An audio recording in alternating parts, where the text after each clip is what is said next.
Assalamualaikum warahmatullahi wabarakatuh. Waalaikumsalam warahmatullahi wabarakatuh. Alhamdulillahi haqqa hamdi nahmaduhu wa nasta'inuhu wa nastaghfiruh wa na'udzu billahi min syururi anfusina min sayyiati a'malina may yahdihillahu fala mudilla lahu wa may yudlilhu fala hadiyalah. Asyhadu alla ilaha illallah wa asyhadu anna Muhammadan abduhu wa rasuluh. Allahumma sholli ala Muhammad wa ala ali Muhammad. Subhanaka la ilma lana illa ma 'allamtana innaka antal alimul hakim. Rabbi shrah li sadri wa yassir li amri wahlul 'uqdatam min lisani yafqahu qawli. Amma ba'd. Bapak Ibu sedaya, kita berbahagia insyaallah atas titipan nikmat dari Allah untuk kita.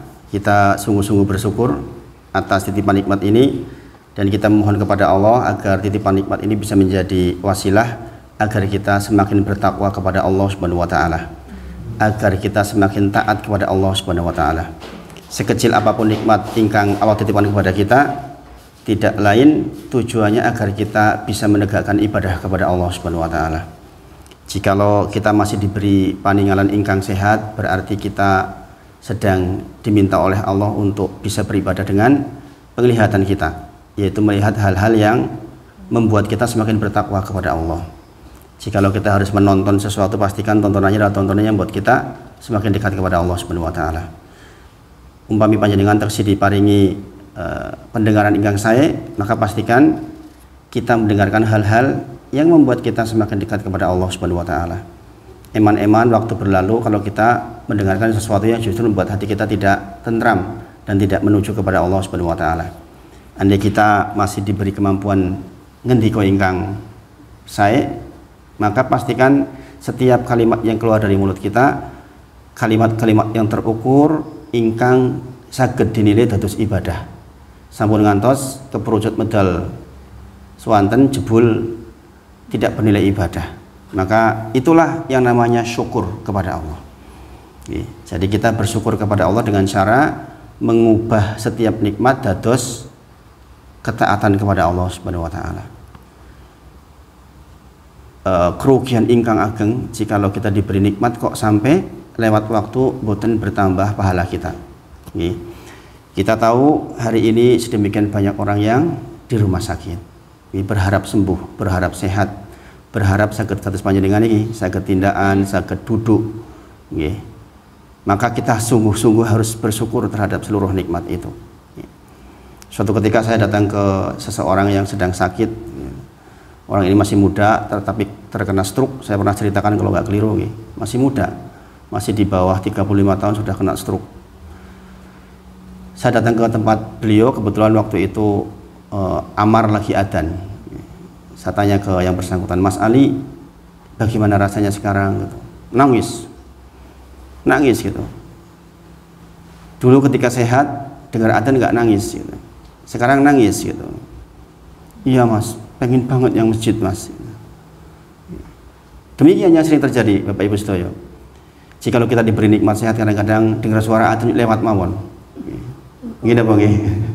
Begitu sakit la ilaha illallah, pengen teng masjid sampai nangis. Dia sampai mengatakan, "Opo yo aku iki ono kesempatan menawi iso mlaku yang masjid nek ngene iki Mas." Gitu. Karena dia terbaring saja, separuh badannya sudah nggak bisa jalan. Subhanallah. Maka panjenengan diberi nikmat oleh Allah, pastikan nikmat itu menjadi cara kita semakin dekat dengan Allah Subhanahu wa taala. Pahami Bapak Ibu? Itu yang namanya syukur nikmat. Bukan hanya mengucapkan alhamdulillah, tapi kita mengucapkan alhamdulillah sambil menggerakkan badan kita untuk menuju kepada Allah Subhanahu wa taala. Sampun ngantos kita saged ngendika sae jebul malah untuk menghibah orang misalnya, itu berarti kita menentang nikmat Allah. Itu namanya kufur nikmat. Mudah-mudahan dengan ngaji kita dijaga oleh Allah untuk dilembutkan hati kita semakin dekat kepada Allah Subhanahu wa taala. Bapak Ibu sedaya, saya dipesankan oleh teman-teman dai untuk mengingatkan seluruh jamaah agar mendoakan saudara-saudara kita di Palestina. Jadi saya sampaikan malam hari ini pada panjenengan sebagai amanah dari dai-dai di seluruh Indonesia, insya Allah. Tolong di sebagian doa-doa panjenengan, ya Allah mohon tolong penduduk Palestina Allahumma mansurhum fi Palestin. Ya Allah, tolong mereka yang ada di Palestina. Jadi dengan tahu orang di Palestina itu kemarin terakhir berlindung ke rumah sakit berharap tidak terkena bom, malah dibom rumah sakitnya. 2000 orang meninggal, belum yang luka-luka. Maka nikmat keamanan kita di sini kita harus betul-betul syukuri. Sampun ngantos kita tidak bersyukur dengan nikmat iman, nikmat aman. Jenengan doakan pemimpin-pemimpin kita, itu penting. Jenengan doakan Pak RT, doakan Pak RW, Pak Duku, didoakan Pak Bupati, Pak Presiden, supados sehat, supados kebijaksanaannya membuat aman lingkungan. Karena yang bisa merubah hati para pemimpin kita adalah Allah Subhanahu wa taala. Mudah-mudahan kita dilembutkan oleh Allah. Saya bacakan beberapa hadis pengantar sebelum kita masuk ke kitab sholat dan kitab akidah kita. Ini untuk pengayaan, kita belajar karena waktunya terbatas, jadi dipelajari terus-menerus, insya Allah. Yang pertama, Rasulullah mempersaudarakan antara Az-Zubair dengan Abdullah bin Mas'ud. Ini riwayat dari Anas bin Malik. Nah, Bapak Ibu sedaya, ketika orang dari Mekah datang ke Madinah, jangan tahu orang dari Mekah itu nggak bawa apa-apa. Sing sugih banget kados Abdurrahman bin Auf mawon datang ke Madinah mboten-mboten nopo-nopo. Maka di sana dipersaudarakan supados saling membantu. Supados saling membantu. Kalau kita disuruh membantu saudara kita yang jauh, kita doakan. Maka apalagi yang dekat, apalagi istri kita, apalagi anak kita, apalagi tetangga terdekat kita. Nah, jadi itu Bapak Ibu, kita harus menjadi orang yang lembut hatinya. Tidak dikatakan beriman seseorang kecuali dia mencintai saudaranya sebagaimana mencintai dirinya sendiri. Maka kalau orang lain saja kita sayangi, apalagi istri kita, anak kita, menantu kita, moro sepuh kita, tentu saja harus lebih didahulukan haknya. Kemudian ibu-ibu sedaya, bapak ibu sedaya, kita bacakan lagi beberapa hadis tentang akhlak, supaya kita semakin baik. Ada satu kisah, ini saya bacakan di masjid yang lain juga. Kisah dari Robi'ah al-Aslami. Robi'ah al-Aslami ini Robi'ah dari suku Aslam. Ini sudah saya upload di sebagian video saya nih. Seminggu terakhir ini saya bawakan ini karena penting. Jadi ini kisah Robi'ah dan Abu Bakar As-Siddiq radhiyallahu anhu. Robi'ah niku pembantunya Rasulullah. Kemudian ketika Rasulullah punya rizki, maka Robi'ah diberikan sebidang tanah. Jadi bantu Rasulullah itu hadiah sebidang tanah. Masya Allah. Enten buatan yang punya pembantu dikasih tanah. Rasulullah begitu.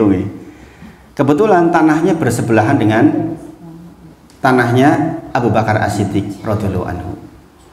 Kata Robi'ah, sampai kami terjangkiti penyakit cinta dunia. Ini Bapak Ibu, penting ini.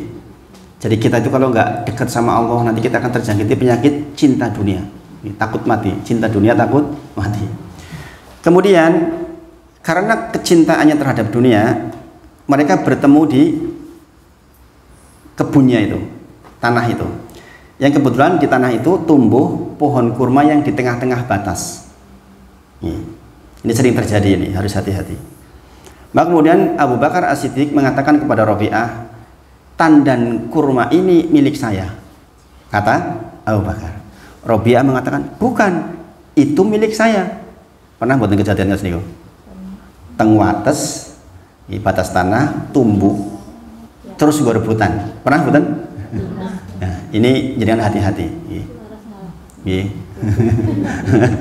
Sing waras ngalah.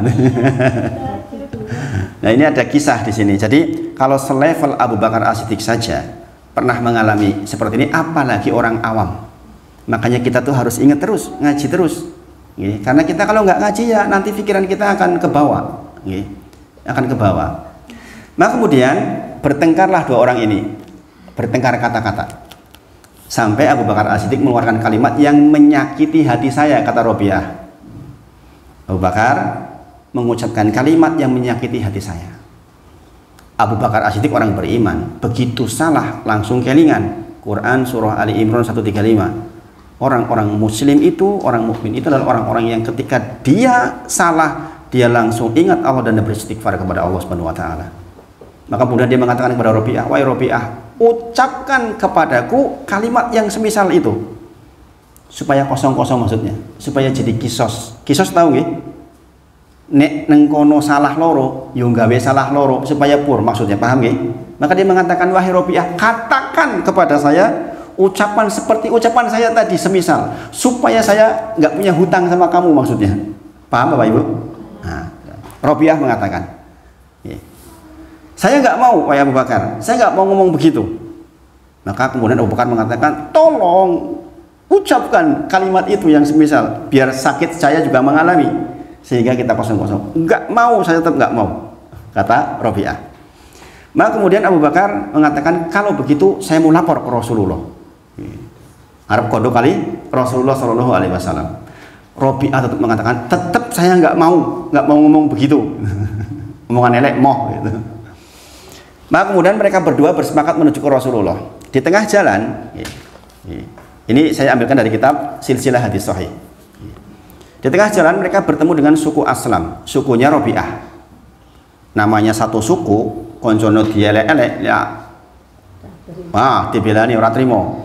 Nggih, cara teng napa? Teng tentara niku jiwa korsa niku lho. Lah kok kowe ngalah? Kudune lah kowe begini dan begitu. Nesu.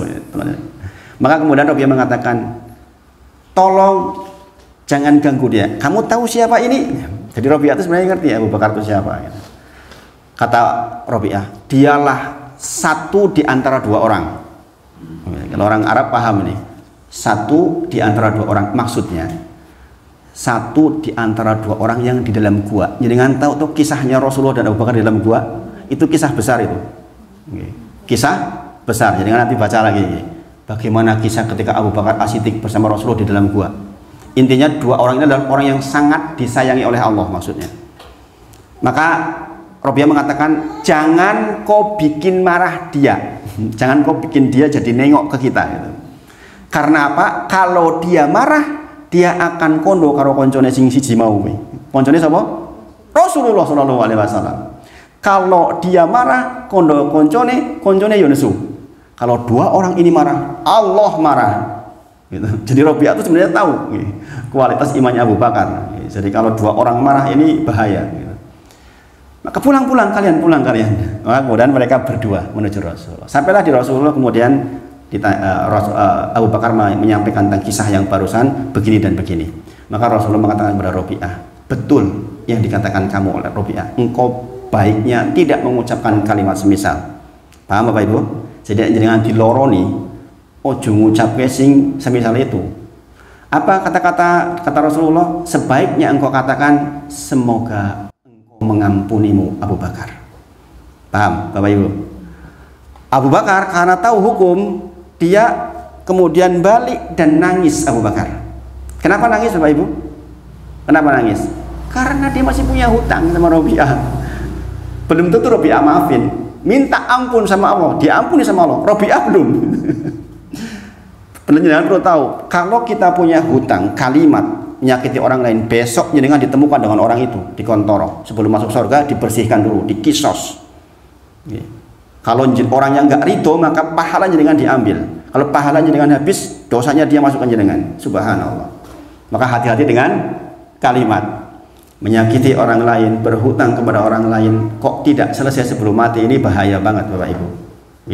Makanya ajarkanlah kepada anak-anak kita, mending hidup sederhana. Yang penting tidak punya tanggungan kepada siapa-siapa. Ini penting Bapak Ibu. Karena apa? Orang soleh itu takut banget pulang membawa dosa. Kemudian hadis yang berikutnya saya bacakan terkait dengan sholat kita. Di bab 3, ini pengayaan Bapak Ibu. Pengayaan untuk jenengan. Rasulullah suatu ketika dikisahkan oleh Al-Muttalib bin Abdullah bin Hantab dari Abdullah bin Amr, ia bertutur, Rasulullah SAW naik ke atas mimbar, kemudian beliau bersabda, aku bersumpah, aku bersumpah, aku bersumpah.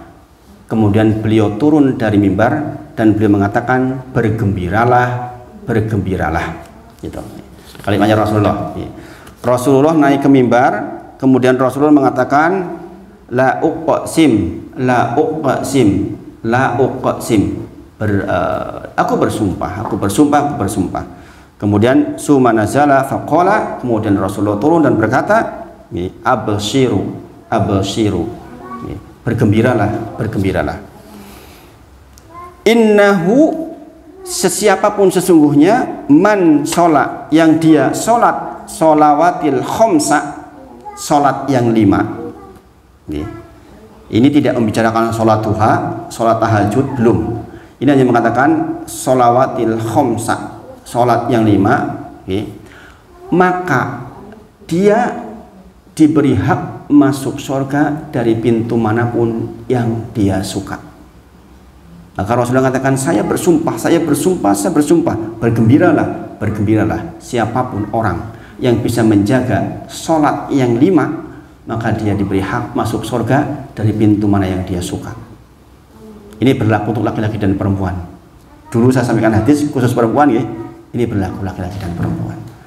Maka Bapak Ibu Sedoyo, kita mempelajari fikih sholat itu dalam rangka untuk benar-benar berkualitas sholatnya. Sholat seperti apa yang dimaksud di sini? Ada sholat yang memenuhi shollu kama ra'aitumuni usolli. Sholatlah sebagaimana engkau melihat aku sholat. Ini yang sedang kita pelajari sedikit demi sedikit, ibu-ibu. Mudah-mudahan yang lalu sudah diingat, yaitu tentang hadas, definisi hadas, hadas kecil sebabnya apa, kemudian hadas besar sebabnya apa, sudah selesai insya Allah. Nah, sekarang kita masuk ke bersuci. Bersuci. Kita sudah tahu bahwa hadas kecil bersuci dengan apa? Dengan berwudu. Dengan berwudu. Apa sih dalil kenapa kok kita kalau mau sholat harus berwudu? Satu, Rasulullah bersabda, miftahu sholat at-tuhur, kunci pembukanya sholat adalah bersuci. Tanpa bersuci sholat tidak terpakai. Maka hukum mempelajari bersuci ini wajib ain. Jadi kan nggak bisa wakil toh. Lek kowe sing wudu aku sing sholat yo, saged. Gitu Bang. Jadi jenengan kedah pinter piyambak. Niki namanya ilmu fardu ain. Nggih menika ilmu ingkang dengan ilmu menika agaminipun panjenengan berjalan. Nek jenengan mboten ngertos ilmu niku, mboten menapa kene panjenengan. Nggih. Contoh wudu niku wau. Jenengan mboten saged wudu lak terus pripun salat. Ngene wae nggih. Ini wajib ain, mboten saged mboten. Nggih. Makanya ngaji itu agak-agak serius begini jadinya. Karena memang sinau ibu-ibu sedaya nggih, sinau. Nggih. Rasulullah bersabda, la tuqbalu sholatu, tidak diterima sholat bi ghairi tuhuri, tanpa bersuci, wala sodakotun minal gulu, demikian juga sodakoh tidak bermanfaat kalau dari hasil keburukan. Gulu itu berarti gulul itu mencuri atau yang buruk-buruk lah. Jadi dengan sodakoh hasil korupsi mboten kanggo niki menurut dalil niki. Salat mboten kagem nek mboten wonten bersuci, bersedekah mboten kagem kalau hasil dari hulul, dari berkhianat, dari perbuatan buruk. Aku korupsi ora apa-apa, engko bar ki bangun masjid. Kanggo mboten? Mboten. Nah, ini dalilnya jelas banget. Kata Rasulullah enggak kepake. Jadi sedekah harus dari hasil yang baik. Makanya Bapak Ibu, saya kasih rahasia. Saya kalau disangoni dari sini supaya jenengan berlipat-lipat pahalanya, langsung saya kirim untuk anak di pondok. Jadi setiap uang yang saya peroleh dari ngaji kayak gini, saya pastikan masuk ke pondok supaya yang ngasih berlipat-lipat pahalanya. Bayangkan uang panjenengan itu jadi hafalan Quran anak-anak. Azizah udah 30 juz, alhamdulillah. Bisa tanggal 11 ikut lomba tahfidz juga. Amar juga alhamdulillah sudah 30 juz. Aisyah kemarin, ini besok hari Ahad ini liburan, alhamdulillah dapat reward. Kalau di Hasbi itu Harun Asafi Putih, pondok anak-anak itu boleh pulang jika memenuhi syarat-syaratnya. Dan Aisyah kemarin ujian 3 juz, tasmi 3 juz, alhamdulillah lulus dan dapat liburan hari Ahad besok sampai Senin. Nah, orang tuanya menyiapkan uangnya karena kalau putri-putri pulang itu habisnya banyak. Kalau Amar pulang 200.000 300.000 cukup. Tapi nek anak wedok mulih gek loro sisan, oke entek. Biasanya terus dikuras entek. Karena yang beli softtek lah, beli kusut inilah, macam-macam. Kri makanan ya kudu oke lah. Subhanallah. Tapi ya begitu perempuan. Makanya seorang ayah yang punya anak perempuan 3, kemudian sampai diantarkan menikah, dijamin surga. Abu Bakar komplain, nek loro piye ya Rasulullah, demikian juga 2, nek siji piye, demikian juga 1. Nek jenengan dua anak wedok kok jenengan openi tenanan sampai kemudian menikah, jaminan surga buat jenengan. Karena memang openi anak wedok itu abot. Bukti saya ngalami tenan itu. Bahasa sama istri itu, iki anak-anak meh mulih, siap-siap dana. Itu jadi sedekah akan bermanfaat buat jenengan jikalau dari hasil yang baik. Jadi tidak dari hasil hulul, yaitu hasil yang tidak baik. Kemudian Bapak Ibu sedaya, karena kita lagi belajar, jenengan tolong dimatke betul supaya jenengan merasakan betul kalau wudhu tuh, oh iya saya sedang bersuci, saya sedang melakukan kuncinya ibadah yang sangat besar, yang tidaklah ibadah besar itu berhasil kecuali benar di bagian ini. Makanya diantara kenapa Rasulullah bisa mengenali umatnya, kita ini besok nih, di padang mahsyar, min athari wudu, dari bekas wudunya. Kalau jenengan wudunya betul bercahaya di sana, makanya Rasulullah gampang ketemu panjenengan. Ini jenengan wudunya ngawur, peteng jeripet raketok repot. Nah, belajar niku pentingnya pol-polan. Peteng jeripet terus peteng banget basa Cilacap niku. Peteng jeripet. Wis peteng tambah ora karo-karuan. Nah, tentang wudu ini, maka jenengan lihat Quran surah apa ya? Al-Maidah. Jadi dari Al-Fatihah, Al-Baqarah, Ali Imran, An-Nisa, Al-Maidah. Nah itu ayat nomor 6. Jadi nanti dibuka di rumah. Oh, nang Al-Quran ki ono rato tata cara wudu wonten surat Al-Maidah ayat 6 niku. Terus jenengan tiang Islam kedah ngertos niku, sama ngantos mboten ngertos, minimal pernah krungu oh nang Al-Quran ono lho. Jadi kalau ada orang mengatakan nek jenengan sinau Quran ora bakal iso wudu, kata siapa? Allah berfirman, ya ayyuhalladzina amanu, wahai tiang-tiang ingkang beriman, idza kumtum ila sholati faghsilu wujuhakum wa aydiyakum ilal marafiq. Wahai tiang-tiang ingkang beriman, jikalau panjenengan berdiri hendak melaksanakan ila sholati kepada sholat, maka Allah menyebutkan faghsilu wujuhakum, basuhlah muka panjenengan, wa aidiyakum ilal marafiq, basuhlah tangan hingga ke marafiq. Marafiq niku siku. Benar niki nggih. Biur niki. Karena ada pendapat yang ke sini nih. Di dalam Al-Qur'an dikatakan ilal marafiq.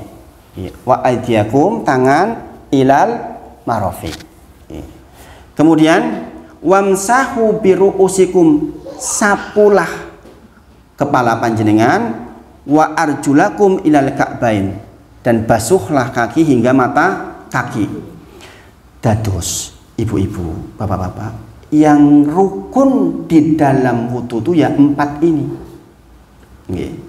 Ini di luar niat, di luar niat. niat tersendiri. Kalau ada yang masukkan niat sebagai rukun ya silahkan. Yang disebutkan di dalam Al-Qur'an, ya ayyuhalladzina amanu idza qumtum ila sholati, wahai tiang ingkang beriman, tiang ingkang beriman. Yang dipanggil siapa? Tiang beriman. Jadi jenengan harus jatuh tiang ingkang beriman. Maka kita belajar rukun iman. Nanti kita pelajari. Di sini dikatakan faksilu wujuhakum wa aydiyakum ilal marafiq. Jenengan disuruh membasuh niku definisinya airnya mengalir. Sedangkan wamsahu berarti menyapu niku air mboten mengalir. Jenengan ambil air dikebaskan begini nggak apa-apa. Kemudian ke belakang sampai ke tengkuk dikembalikan ke depan. Nah, Mas ibu-ibu piye rambutnya dawa? Pertanyaannya kan gitu. Gini apa nggih? Perintah ini berlaku untuk laki-laki dan perempuan. Sekarang Ustadz, di luar ada loh pendapat yang cukup kena 3 helai rambut.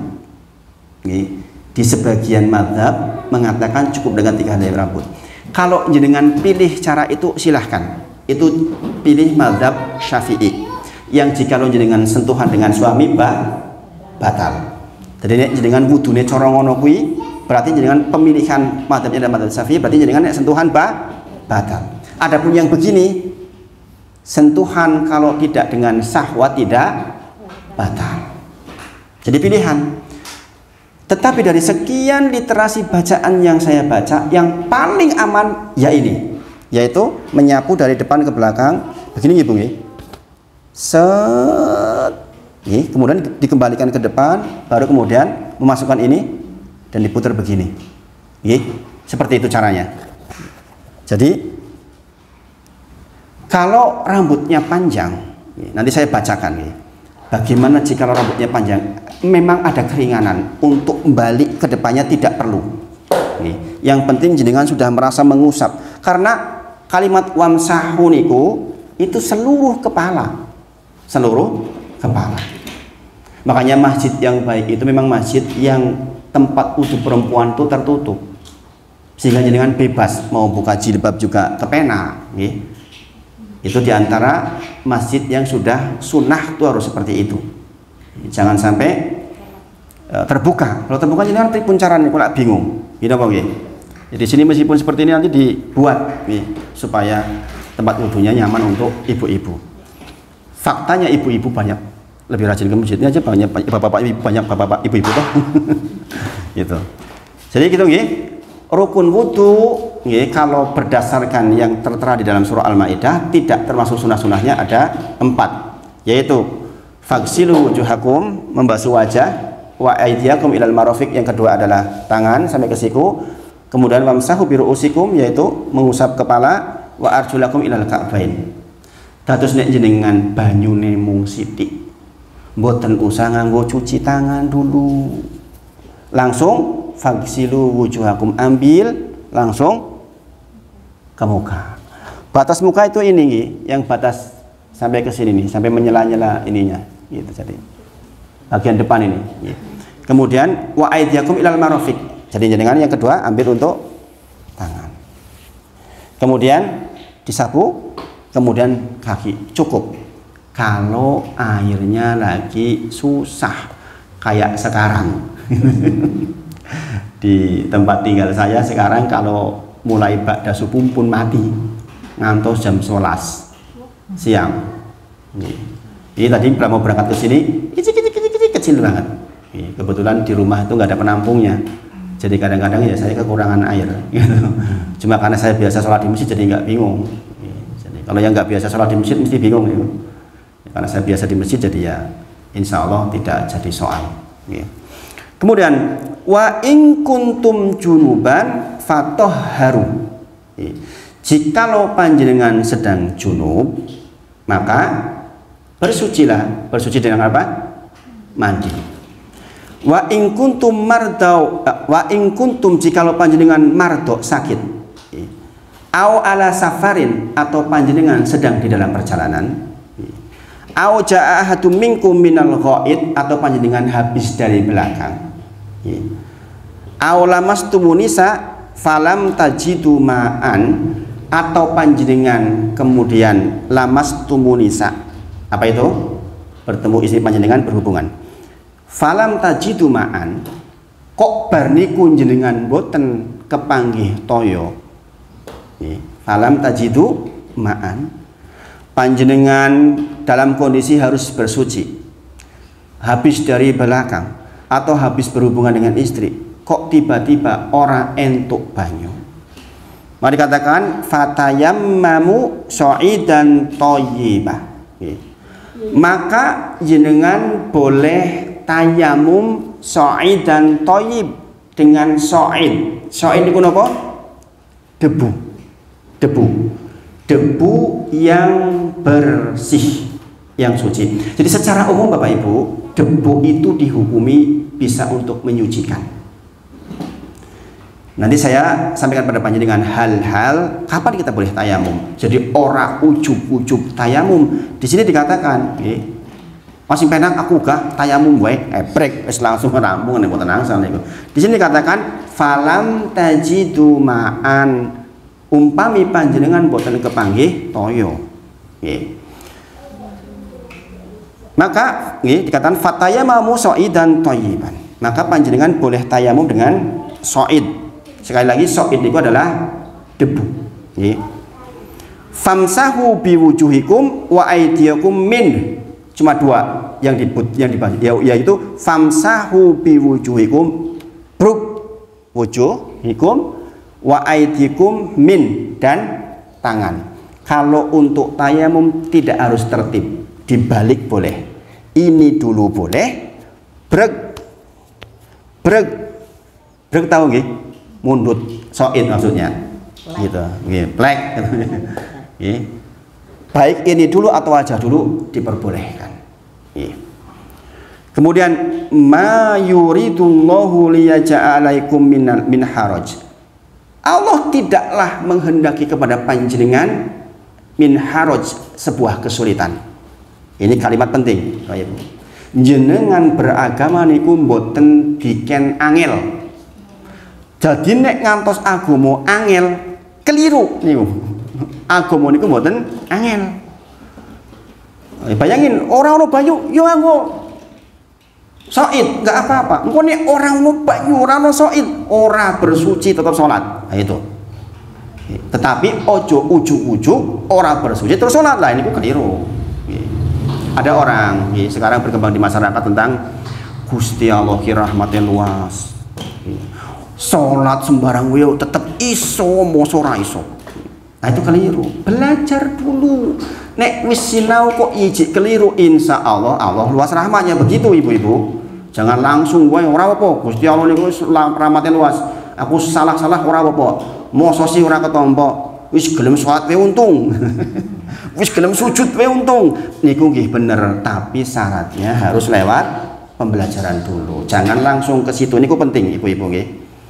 Kemudian walakin yuridu liyutahhirukum liyutahhirakum, tetapi Allah hendak menyucikan panjenengan, waliyutimma nikmatahu alaikum, dan Allah hendak ingin menyempurnakan nikmat untuk panjenengan, la'alakum tashkurun, supados panjenengan dados tiyang ingkang bersyukur. Nah, dari ayat ini kita tahu di situ ada hukum bersuci, yaitu wudu, yaitu mandi besar, dan tayamum sebagai pengganti wudu dan mandi besar.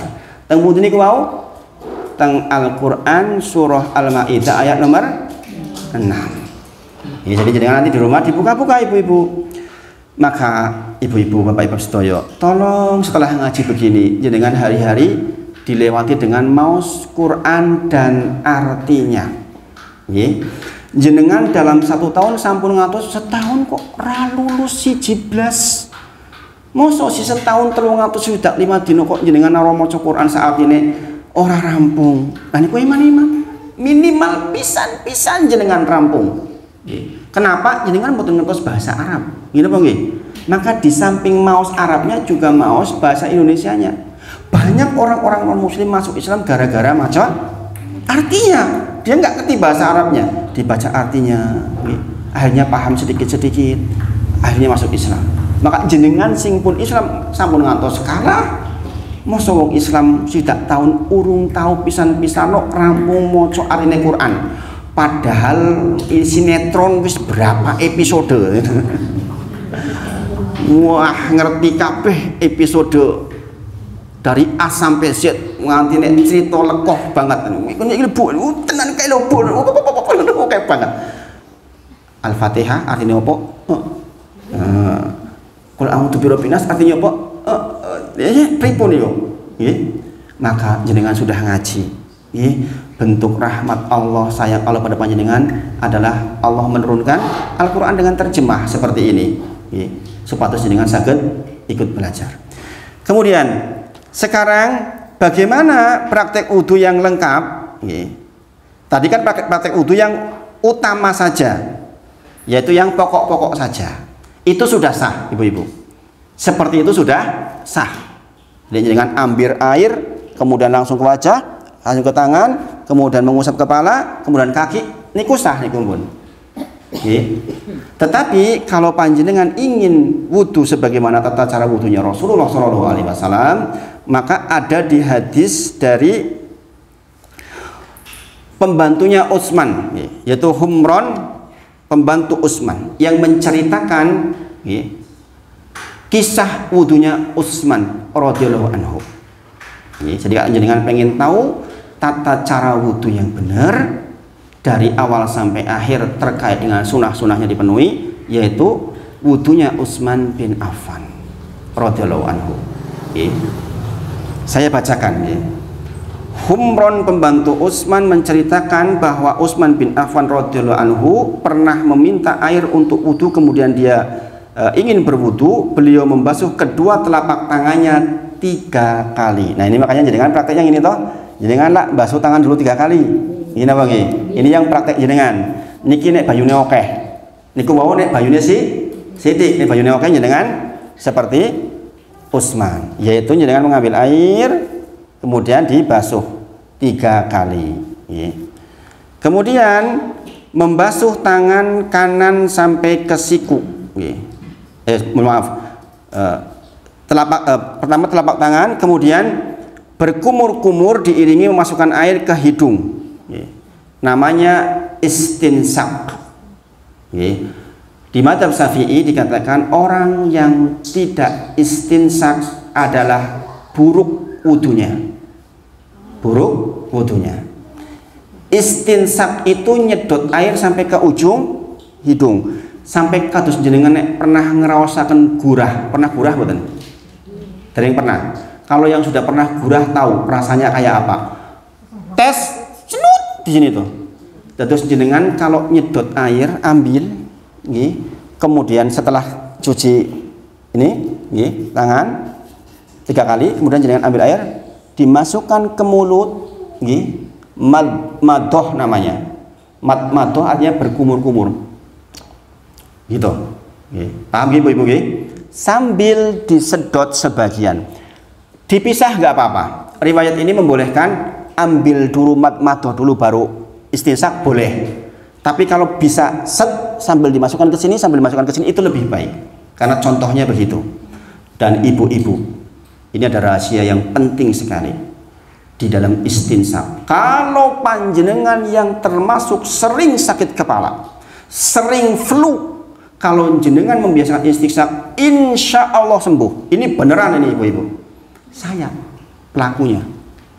Saya dulu ketika belum membiasakan istinsak karena sakit rasanya pertama, itu sering sekali yang namanya flu, kena debu masalah, kena ini masalah, demam, badan yang greges-greges. Begitu praktek istinsak, alhamdulillah nggak pernah lagi sak.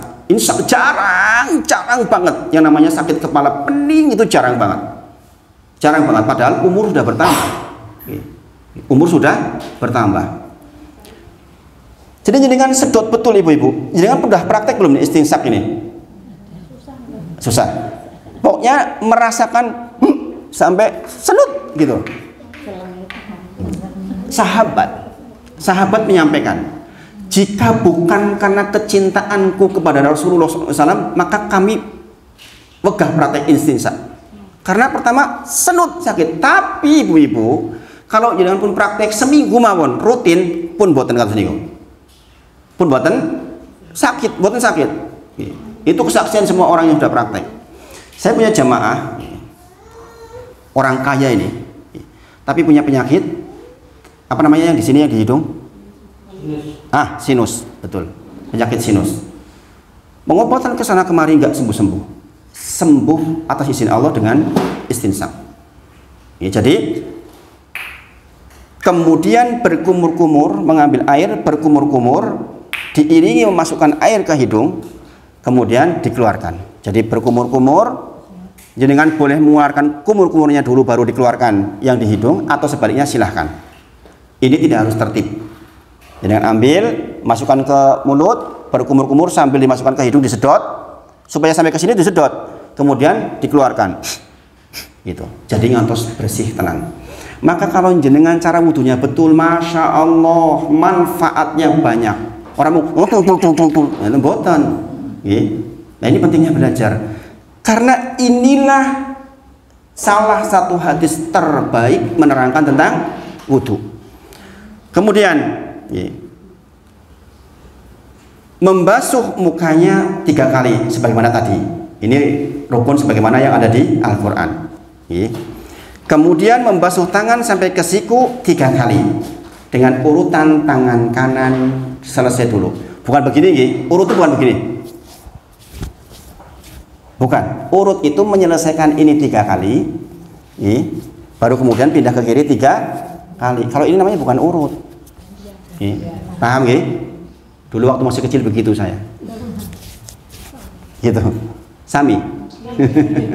Yang betul adalah kanan dulu dialirkan 3 kali sampai ke siku. Yang baik sebenarnya arah siku ke bawah. Terkait dengan tetesan-tetesan itu mengambil dosa-dosa kita. Nah kalau bisa begini set, supaya netes ke bawah dari arah siku. Kemudian baru pindah ke siku yang kiri, tangan sampai ke siku. Pindah balik, urut bukan begini nggih. Nah, urut itu selesai kanan, kemudian kiri. Jadi dengan pun seperti itu biasanya sampun kanan kiri. Ini namanya nggak urut gitu. Makanya dengan pengetahuan ini sekarang dirubah caranya, karena demikian yang dicontohkan oleh Rasulullah. Kemudian mengusap kepala, sama dengan yang di Al-Quran tadi.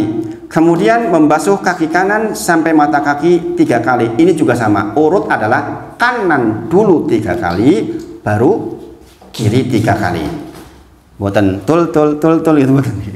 Tuk buatan. Tapi kanan sampai selesai 3 kali, baru kiri selesai 3 kali. Kemudian Utsman berkata, ini kalimat penting. Aku melihat Rasulullah Shallallahu Alaihi Wasallam pernah berwudu seperti wuduku ini yang tadi pernah diceritakan. Kemudian beliau bersabda, Rasulullah bersabda, barang siapa berwudu seperti wuduku ini, kemudian dia sholat 2 rakaat dengan khusyuk. Khusyuk maksudnya di sini tidak memikirkan urusan dunia. Orang mikir kayak kunci, orang mikir kayak warna-warna. Maka Allah akan mengampuni dosa-dosanya yang telah lalu. Ibnu Syihab berkata, ulama kita mengatakan bahwa wudhu seperti itu adalah contoh wudhu yang paling sempurna yang dilakukan seorang hamba untuk sholat. Paham Bapak Ibu? Jadi seperti itu. Jadi ini 2 dalil utama tentang wudhu. Al-Maidah ayat 6 mengatur tentang pokok wudhu, rukun wudhu yang utama yang sudah kita sebutkan. Kemudian ini plus dengan sunnah-sunnahnya, yaitu riwayat dari pembantunya Utsman bin Affan ketika disuruh mengambil air dan melihat tata cara wudhu Utsman bin Affan radhiyallahu anhu yang adalah tata cara wudhunya Rasulullah, yang Rasulullah bersabda, jikalau wudhu seperti ini maka dosa-dosa yang telah lalu diampuni. ibu-ibu sedoyo, bapak-bapak sedoyo, kalimat diampuni dosa-dosa itu kalimat penting. Sebab semua soal di dunia dan di akhirat akibat dari dosa-dosa. Kalau kita dosanya sudah diampuni, artinya sudah selesai separuh jalan. Dari hadis ini dan hadis lain pendukung didapat keterangan bahwa cara wudhu Nabi Muhammad SAW, satu, berniat. Kapan letak niat? Ada dua pendapat. Ada yang niat di awal, tidak harus nawaitu wudhu, tidak harus begitu. Kalau jenengan punya kebiasaan itu silahkan, tapi kita dulu udah pernah bahas niat adanya di hati. Kemudian membaca basmalah. Sebagian ulama berpendapat niat diletakkan ketika memulai mencuci tangan setelah basmalah. Jadi ini perbedaan pendapat, jenengan tidak usah bertengkar di situ. Niat di situ, oh bismillah di situ. Itu perbedaan pendapat, tidak jadi soal. Jadi jangan lupa membaca basmalah. Kemudian membasuh kedua telapak tangan sebanyak 3 kali, mengambil air dengan tangan kanan lalu dimasukkan ke dalam mulut, berkumur-kumur atau madho, dan dimasukkan ke dalam hidung atau istinsaq sekaligus melalui satu cidukan. Jadi sunnahnya satu cidukan. Kemudian air tersebut dikeluarkan, istilahnya istinsar, dengan tangan kiri. Jadi begini. Nah, hal ini dilakukan sebanyak 3 kali. Kemudian membasuh seluruh wajah sebanyak 3 kali dan menyela-nyela jenggot bagi yang punya jenggot. Saya sebenarnya kalau boleh memilih nggak tumbuh jenggot sebenarnya, karena di Indonesia itu jenggot dianggap menakutkan, kayak jenggotan kayak cingkrang, salah gitu. Makanya saya tuh senormal mungkin sebenarnya. Mungkin jangan melihat saya pakai batik, pakai sarung itu bukan tanpa alasan, mendekatkan kepada seluruhnya sebenarnya. Karena simbol-simbol seperti itu termasuk yang saya hindari. Makanya saya kalau pilih nggak tumbuh sebenarnya. Jadi ketok lebih normal. Kemudian membasuh tangan kanan kemudian kiri hingga siku dan sambil menyela-nyela jari jemari. Urut-urutannya jelas sudah paham. Mengusap kepala 1 kali dan termasuk di dalamnya telinga. Rasulullah Shallallahu Alaihi Wasallam bersabda, kedua telinga termasuk bagian dari kepala. Rasulullah bersabda, kedua telinga termasuk bagian dari kepala. Hadis riwayat Ibnu Majah. Kemudian tata cara membasuh kepala ini adalah sebagai berikut. Nah, ini yang dipersoalkan. Jadi sekali lagi, ke belakang kemudian ke depan kalau memungkinkan. Tapi kalau jenengan kok aku angel banget tuh rambutku dawa tenan, maka ada keringanan. Ya dengan cukup ke belakang, kemudian kembalinya bisa ditepuk-tepuk. Yang penting sudah melakukan sapuan ke belakang seluruhnya. Nanti ada bab tentang bagaimana ya rambut yang diikat-ikat, diikal-ikal. Nanti kita pembahasan tersendiri. Tidak sekarang. Jadi nanti bagaimana kalau rambutnya kepang, dikepang. Apakah ada aturan khusus? Ada aturan khusus tentang itu. Nanti kita bahas lain waktu insya Allah. Sekarang hal umumnya dulu. Kemudian niat cukup di dalam hati. Yang dimaksud niat adalah al-qasdu atau keinginan dan iradah atau kehendak. Sedangkan yang namanya keinginan dan kehendak pastilah di dalam hati, sehingga niat pun letaknya di dalam hati. Tadi dengan boten saged nawaitul wudu ali rafil hadath dan sebagainya itu kok jenengan boten saged, boten dados masalah, boten usah dipenggali. Kemudian berkumur-kumur dan memasukkan air dalam hidung dilakukan sekaligus melalui satu cidukan tangan, itu yang sunnah. Dan ini manfaatnya banyak, sehingga para ulama menyebutkan orang yang wudunya tidak istinsaq dan istinsar dikatakan jelek wudunya. Makanya jangan harus latihan, karena jangan sudah dengar informasi seperti ini. Dan itu manfaatnya banyak sekali. Kemudian membasuh kepala khusus cukup 1 kali. Tapi di madzhab Syafi'i biasanya kalau yang tul 3 helai rambut kena 3 kali. Kalau yang tadi ini satu kali, enggak 3 kali. Kemudian seluruh kepala dibasuh, bukan hanya ubun-ubun saja. Ini pendapat yang lebih kuat. Jadi kalau jenengan selama ini praktek gitu loh, itu kurang sempurna. Nggih. Meskipun sambil menghormati ada pendapat yang begitu. Nggih, jangan bertengkar. Nek si ana wong sing kaya ngono ya ora apa-apa. Nggih. Jenengan pun sinau toh, di sini disebutkan seluruh kepala dibasuh bukan hanya ubun. Jenengan lak pengen toh salatnya maksimal, maka wudunya juga harus optimal. Nggih. Dan ini didasarkan dari surah Al-Maidah ayat 6 itu tadi, yaitu wamsahu biru'us. Kata-kata wamsahu itu berarti menunjuk ke keseluruhan.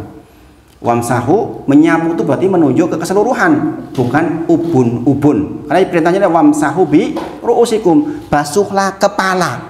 Niku, mboten basuhlah ubun-ubun, itu maksudnya. Paham nggih? Nggih, niku harus diperhatikan. Kemudian wajah, nggih, maksud wajah adalah yang terlihat seperti ini wajah nih bagian depan. Kemudian ada tambahan informasi nih, apabila ayat yang membicarakan tentang tayamum tidak mengatakan bahwa mas atau membasuh wajah hanya sebagian, padahal tayamum adalah pengganti wudu dan tayamum jarang-jarang dilakukan, maksudnya ngaten. Intinya wajah ya seluruh bagian, seluruh bagian. Jadi itu ini tata cara singkat tentang wudu, nanti mungkin dipraktikkan dengan Bu Yuni mungkin. Nanti Bu Yuni kalau mau ngasih contoh monggo, saya mungkin nggak ngasih contoh untuk prakteknya di tempat wudu. Kapan waktu kalau memungkinkan dipraktekkan monggo, yang sesuai sunnah. Doa setelah wudu sunnah. Nanti jangan hafalin doa setelah wudu karena itu doa yang sunnah. Kemudian diikuti dengan sholat 2 rakaat juga sunnah, sebagaimana sunnahnya Bilal bin Rabah radhiyallahu anhu. Jam berapa sekarang? Kasih kata dalem nggih. Kasih kata toh? Saya lanjutkan ke akidahnya. Bismillah. Jenengan nggak minum, saya minum sendiri nggih. Besok berikutnya bikin teh panas aja. Nah, jadi jenengan ikut nggak ngantuk. Bikin teh panas. Saya juga mau teh panas insya Allah. Nanti bareng-bareng minum teh panas.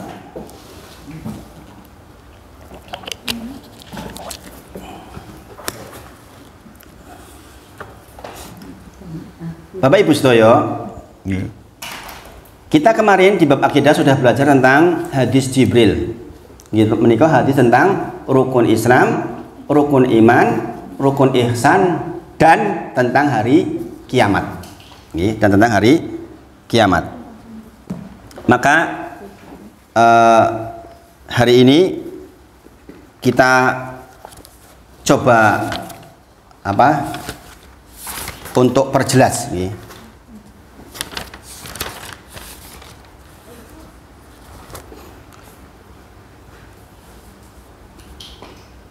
Rukun iman kita yang pertama adalah iman kepada Allah.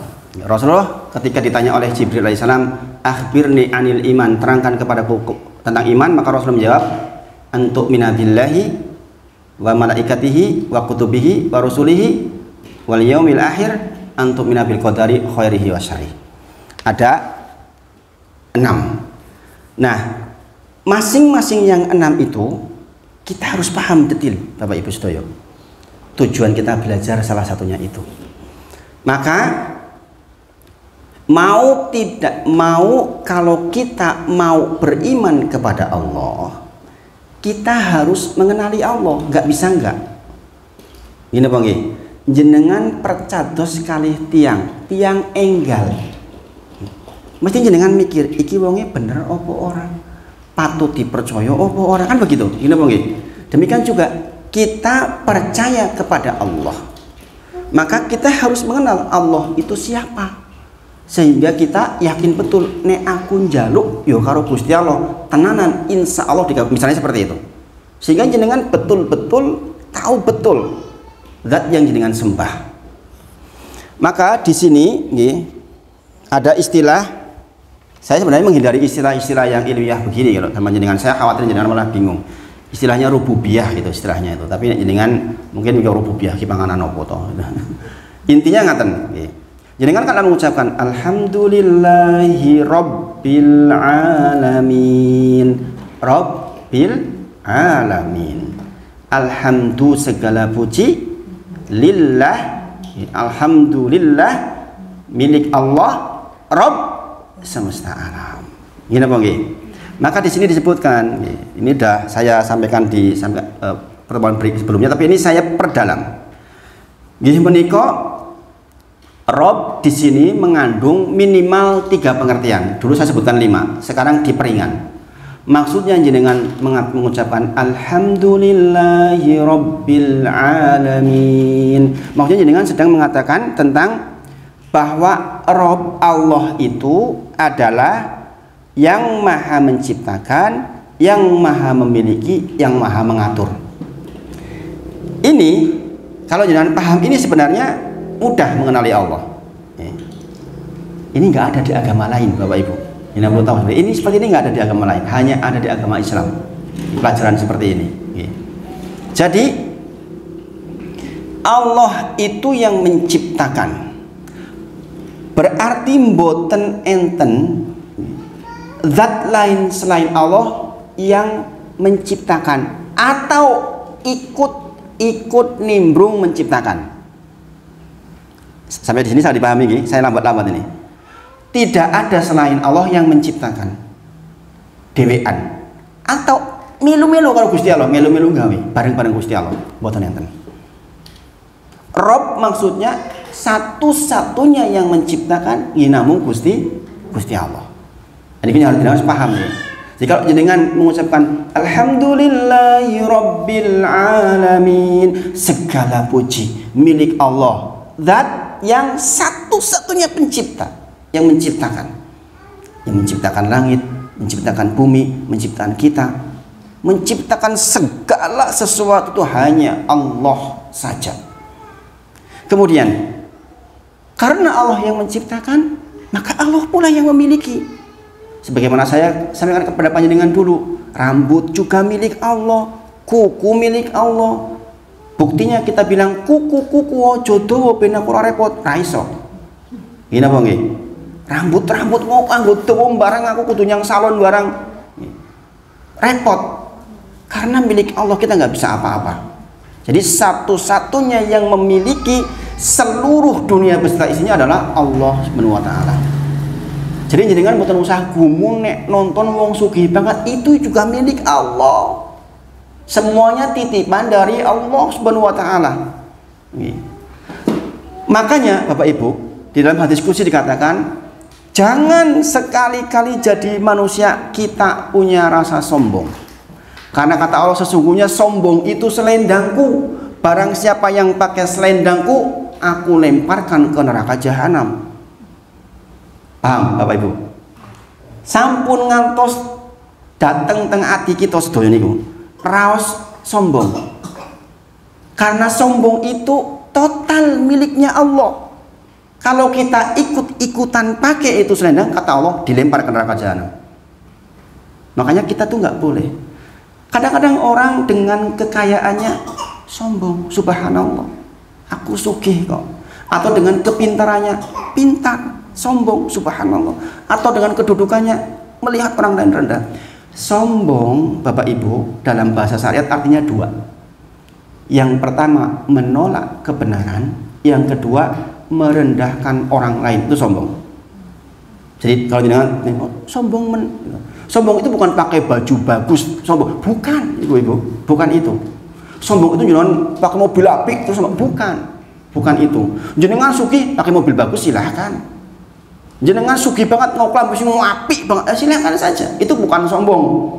Sombong itu menolak kebenaran dan ada rasa di hati merendahkan orang lain, itu sombong secara syariat. Contoh, saya pakai jenggot nih misalnya.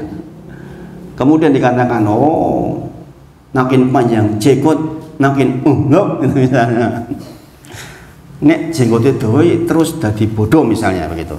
Itu menolak kebenaran, ibu-ibu. Kenapa? Ini sunnah banyak. Atau orang mengatakan ora perlu sholat duha, ora perlu sholat duha. Jarene sopo sholat duha datangkan rezeki, jarene sopo. Misalnya seperti itu sombong namanya. Menolak kebenaran. Allah, ngopo sholat wengi? Perintah sopo sholat wengi? Aku ora sholat wengi yo tetap sugih iki. Nah, itu namanya sombong. Atau terlintas dengan merasa lebih tinggi dari orang lain, itu sombong. Kalau jenengan ada seperti itu dalam hati, jenengan salah menyebutkan alhamdulillahi rabbil alamin. Karena sesungguhnya kepemilikan itu milik Allah. Bagaimana kita sombong, yang kita punya itu apa? Gini apa nggih? Jenengan pinter, sakpol boleh pinter, ke kamar mandi jatuh, kepalanya duk, hilang kabeh saged mboten? Saged mboten? Banyak kasus profesor dadi bodoh goro-goro jatuh, kepalanya kebentur, hilang semua ilmunya. Betul apa betul? Betul apa betul? Wong sugih banget ujuk-ujuk kebakaran kabeh omahe. Saged? Maka enggak boleh sedikit pun sombong. Enggak boleh sedikit pun. Ayu men, lah kaki ora ayu, aku ayu, subhanallah. Subhanallah. Jenengan kebentur hilang ayunya saged mboten? Nggih napa nggih? Milik Allah. Makanya jangan mengucapkan alhamdulillahi rabbil alamin. Kok isi ono sombong? Keliru. Keliru ageng niku. Karena kepemilikan semuanya milik Allah. Sing biasanya dados tiyang sombong niku lak merasa memiliki ngene apa nggih? Rumangsa aku memiliki tanah sak amblang-amblang akeh banget wong liya ora duwe, aku duwe. Makanya dengan sombong, subhanallah. Yang memiliki Rob. Makanya dengan mengucapkan Rob artinya tahu betul bahwa semua pemiliknya adalah Allah Subhanahu wa taala. Yang sering sanjang kados tukang parkir niku lho. Apik ra pamer. Dijiku yo wis ora apa-apa. Ngene apa nggih? Coba kayak kita punya ilmu kayak gitu itu. Duwe mobil apik dilalai kebutuhan ono. Wong butuh wis tak dol nggo kowe. Masya Allah. Saya tuh ketemu orang kayak gitu nggak sedikit Bapak Ibu, nggak sedikit orang-orang baik kayak gitu itu, Masya Allah. Saya itu setelah hijrah ekonomi nggak baik-baik saja, tapi saya sering dapat pertolongan seperti itu. Saya nyekolahkan anak di Pondok 3 itu dengan ukuran ekonomi saya sekarang itu hampir-hampir mustahil, berat, tapi Allah kasih.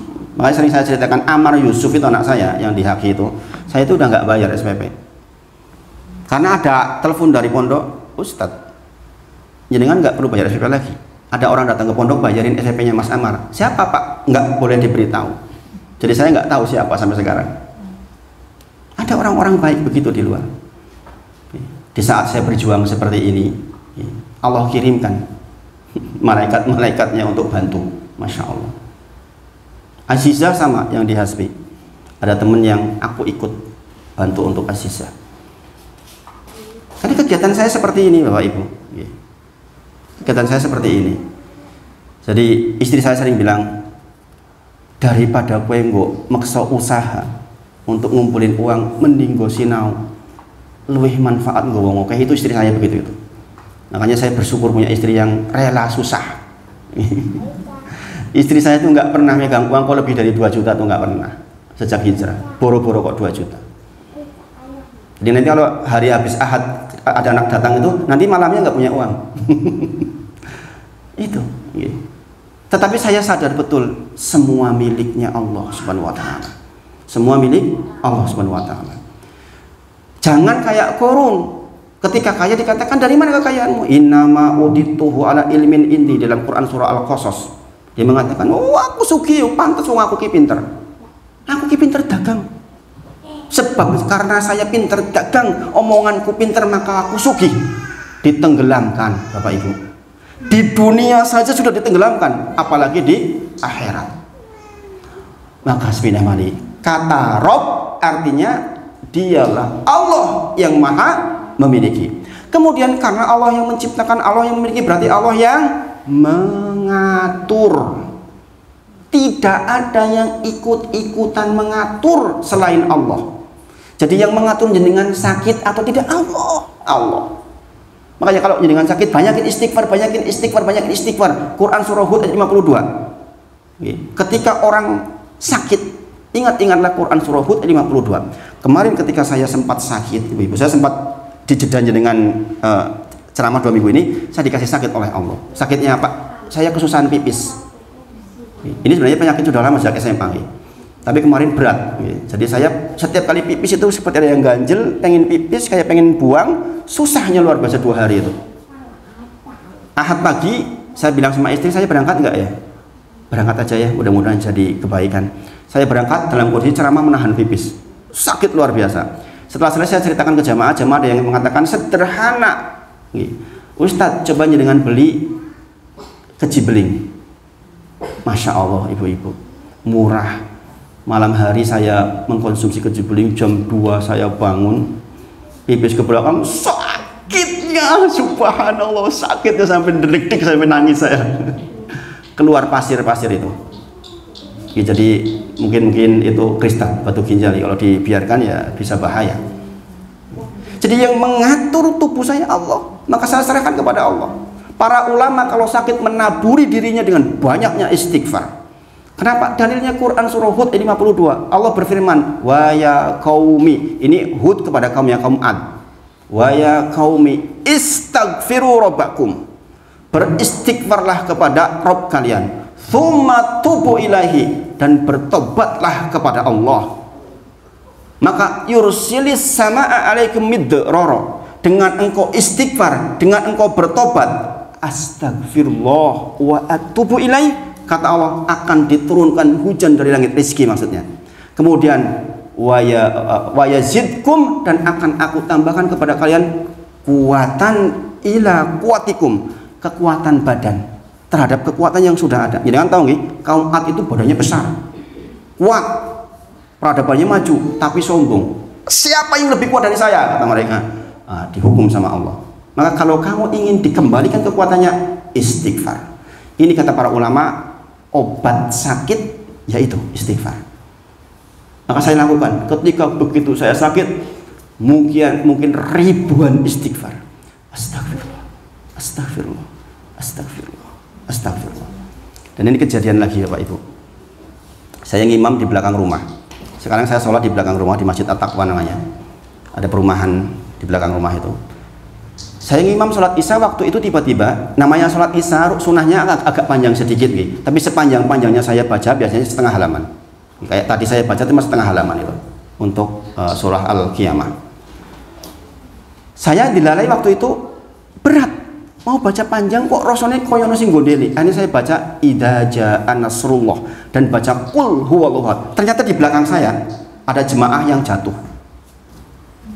Rokat pertama, kemudian jatuh. Saya nggak tahu. Taunya setelah salam. Untung pendek. Makanya jadi imam memang nggak sepanjang-panjang. Jadi imam itu pendek-pendek aja. Jadi imam itu. Makanya sepanjang-panjangnya saya paling-paling cuma setengah halaman. Khawatir begitu itu. Nah setelah selesai salam, langsung kita bopong mbah itu ke rumahnya.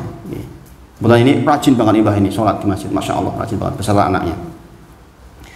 Hanya jemaah saya kumpulkan kesempatan mengajarkan sunnah. Ini juga saya ajarkan pada panjenengan. Kalau ada orang sakit, datangi, pegang, kemudian diruqyah. Apa ruqyahnya? Ruqyahnya Jibril alaihissalam untuk Nabi Muhammad SAW ketika sakit. Jadi ketika Rasulullah sakit, maka Jibril datang meruqyah Nabi Muhammad SAW. Pegang bagian yang sakit atau pegang di bagian badannya. Jadi jangan kalau datang ke orang sakit nggak cuma jangan noro apa bu. Boleh lah, takoni baik. Bukan hanya itu, jenengan pegang.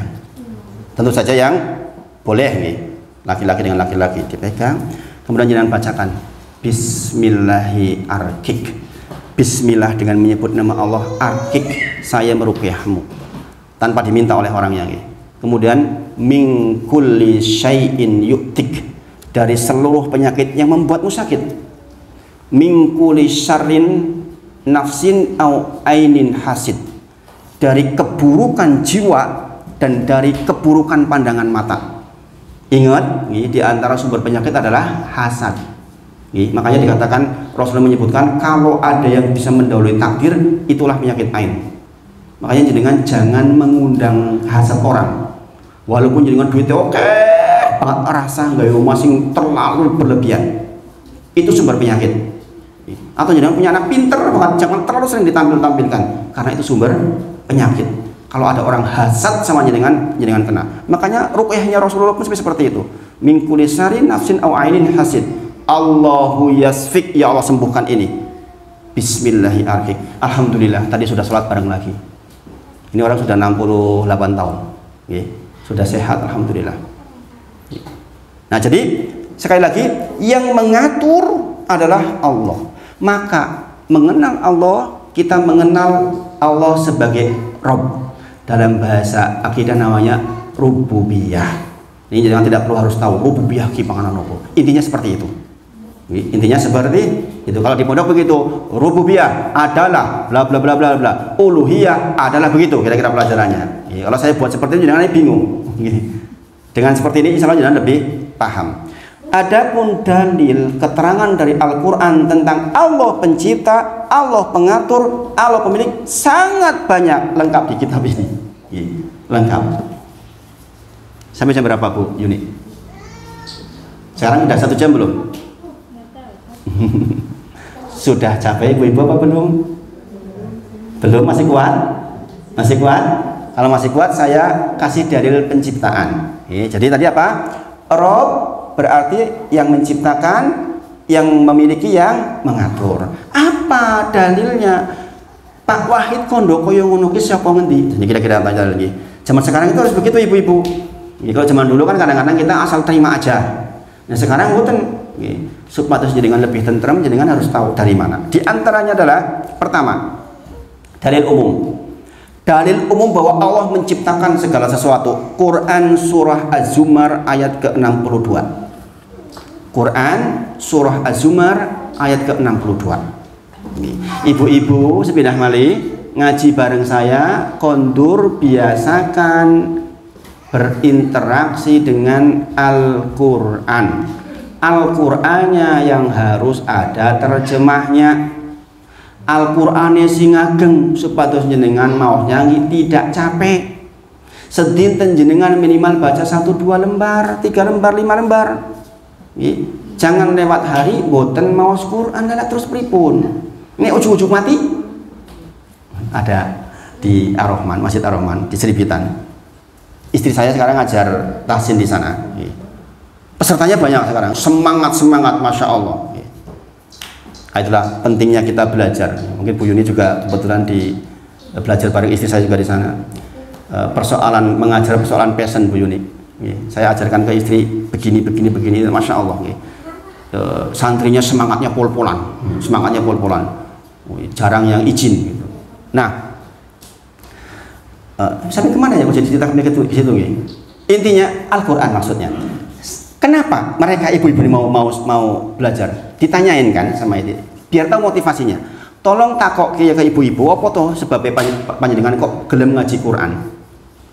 Ternyata rata-rata sama. Wingi tonggoku bareng ngobrol karo aku terus mati. Jangan tahu Busum, Bu, yang punya warung itu sebelah timur saya itu ditanya, jenengan kok ngaji Bu? Yang di dekatnya Bu Ponem itu, yang di sebelah utaranya Bu. Tuh. Dulu kan yang habis ngobrol, habis buka mati.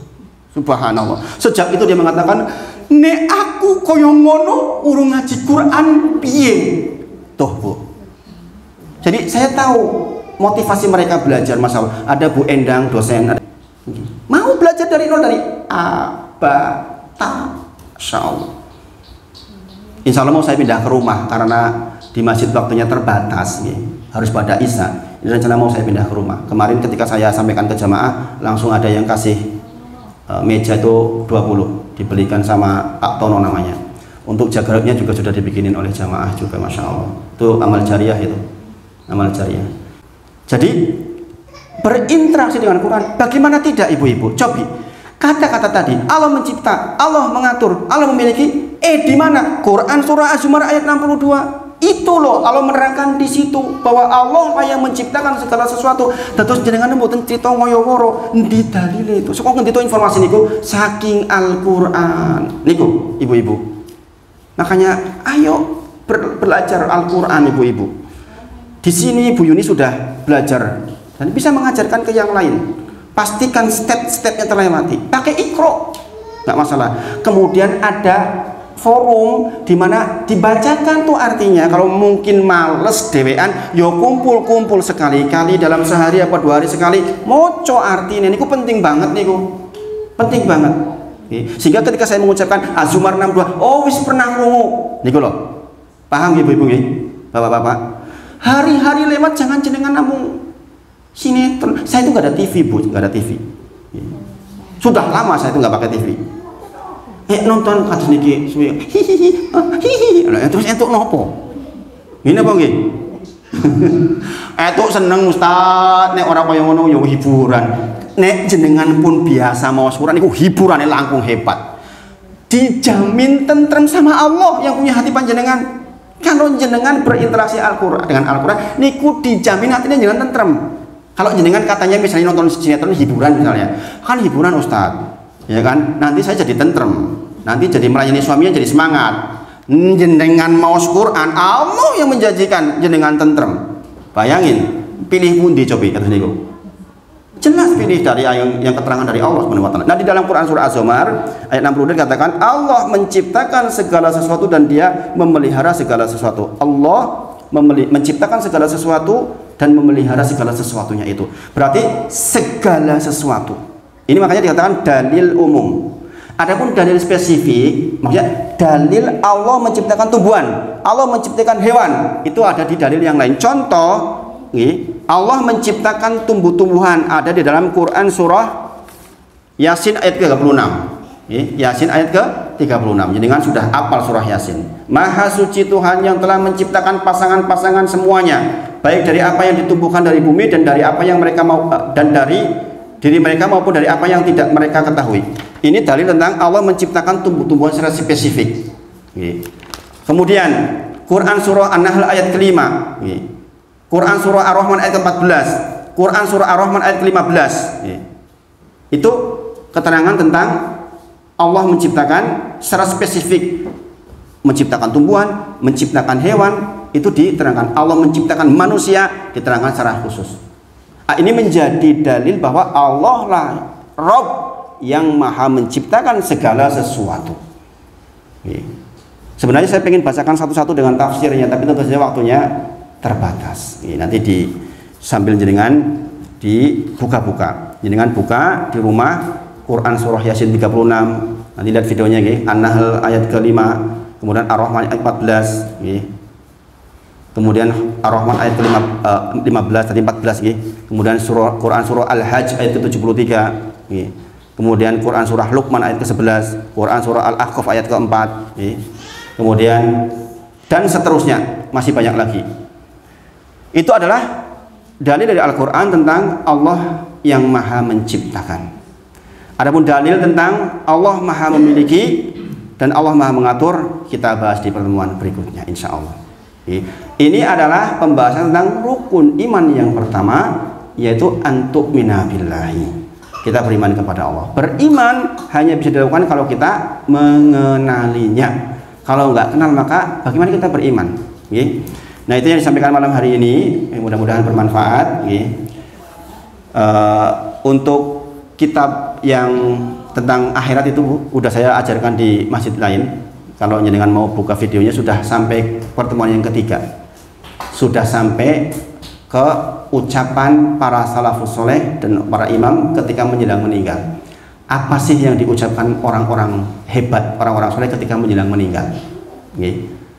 Jadi nanti mungkin bisa di share videonya, karena di sini mungkin tidak cukup waktunya. Jadi karena saya diamanahi kitab oleh Bu Yuni, biar pahalanya mengalir ke Bu Yuni, maka saya sampaikan di masjid lain, dan banyak yang insya Allah tersentuh dan bahkan kitabnya langsung laris.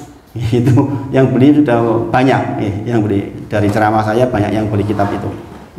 Mudah-mudahan Allah berkahi pertemuan kita malam hari ini. Jikalau ada satu dua pertanyaan, monggo kita tutup dengan kafaratul majlis.